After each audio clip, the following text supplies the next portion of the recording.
Julie, Hi, can you hear me okay? very clearly. Okay, Yep, we're wonderful. ready. Great. Okay, we're gonna pop off and take it away in your own time. Good luck. Take a look at this top left image here. This is a picture of a premature infant days after being born. These babies are born in a tiny and fragile state, months too early, and require immediate medical attention to survive. Fortunately, due to the many advances in neonatal medicine, these infants are now surviving at a much higher rate than ever before.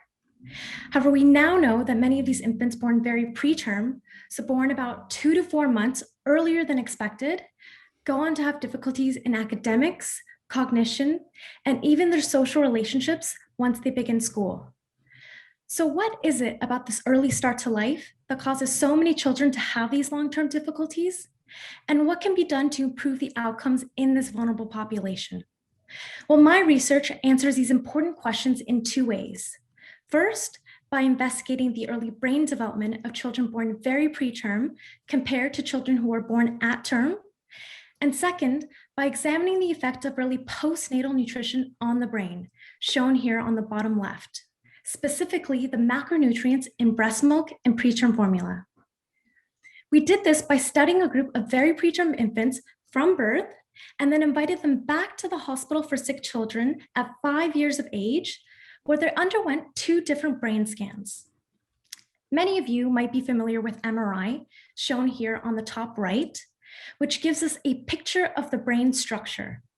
However, a newer brain scan called MEG, shown here on the bottom right, records brain activity in real time, allowing us to measure the oscillations or brain waves associated with cognitive functions.